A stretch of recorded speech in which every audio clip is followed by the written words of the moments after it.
You'll see. So it'll show you everything, give you a map, it will give you some probability, cloud coverage, of course, a very important factor. Be patient though. I've been up there sometimes, it's been really cloudy.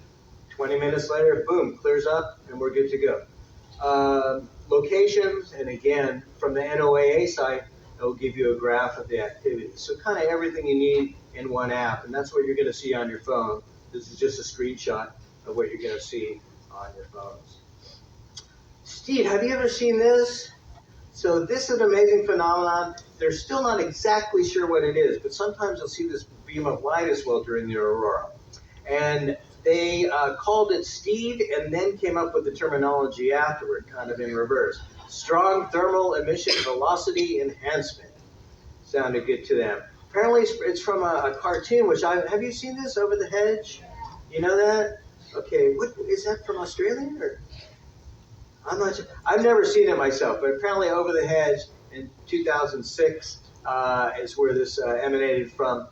Accompanies a subauroral ion drift, a SED, fast-moving stream of hard particles, first discovered in 1971. So sometimes you'll see this phenomenon as well during the aurora. Okay, now lots of people have asked me about photographing it, which is a great question because, of course, in addition to the wildlife and the beauty, and well, there's so many reasons to come to Alaska. So thanks for joining us. But you know, the aurora is a great experience. If we're lucky enough, it'll be great. If not, don't give up hope. Just hang in there. It took me a long time to see it. I myself have been cruising up here in Alaska for months, and I was always in the wrong spot. I was either down south in the States, or maybe I was in Guatemala when there's a lot of activity here. Just like the wildlife, it can be quite evasive. You really need to be patient. The whales as well. I might see a whale up there when I'm on the bridge and let you know, hey, we have a whale. Very quickly as well, pardon me for turning my back, but remember that left is our port side, right is our starboard side. So I remember left and port each have 4 letters. So left is port, right is starboard. And I'll also use a clock. So the bow right up here will be 12 o'clock, and we'll just go around the clock. So 9 o'clock here, 3 o'clock here. And I'll use that to announce wildlife as we're going through the fjord. So, but a lot of times, you know, whales like the humpback can submerge 30 or 45 minutes or so. So I might spot them on the bow, and by the time I get up there, they've submerged. Always hard to tell, but be patient. Keep your binoculars and phones ready, and hopefully we'll have some good sighting. So, you know, some of these things are evasive. Take some patience, but hang in there. Now, equipment. Excuse me. Tripod. Very useful if you're on land, of course, you know. I'm a street and documentary shooter, so I never use a tripod. I'm always in motion, and I encourage you to do that as you're shooting, you know. Life's in motion. You yourself should be in motion, anticipating interaction, creating things that are meaningful, spiritual, and real.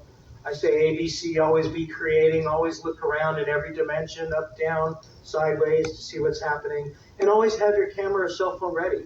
Have your finger right next to that button and the phone activated, because, you know, these moments are moments, and then they're gone. And you really need to anticipate. It's like a chess match. You really need to anticipate human interaction, human movement. So always be in motion like that. Excuse me. Tripod is very useful if you're on land to stabilize it. Not so useful on the ship, of course, because we're moving anyway, and the ship is vibrating. So how helpful is it? Not that helpful. My suggestion instead on the ship would be to just use your body as a shock absorber. You know, kind of hold the phone up there, breathe in, hold your breath, stabilize that, and hit that button. That's your best bet overall.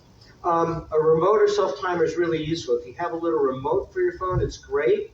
The reason is you don't want to be, excuse me, striking your phone while you're taking the image. Same on a professional camera. If you're hitting that while you're triggering the shutter button, there's a chance that you're going to move it or vibrate it. So if you don't have a remote, you can use your self-timer. Almost every phone will have a 3-second or 10-second self-timer. You put it on one of those self-timers, boom, hit that self-timer, take your finger off, and then it's going to shoot without your finger actually vibrating the phone. So that's a good thing to use. Now, on the cell phone, if you want to keep it easy, and cell phones are amazing now with AI, they're scanning the web and extrapolating these billions of images out there, and they do an amazing job with a lot of things. They also have image stabilization. So a lot of times you might try to shoot there and you can feel that you're moving and the ship's moving, but your image will still be tack sharp. The stars will be quite sharp. It's actually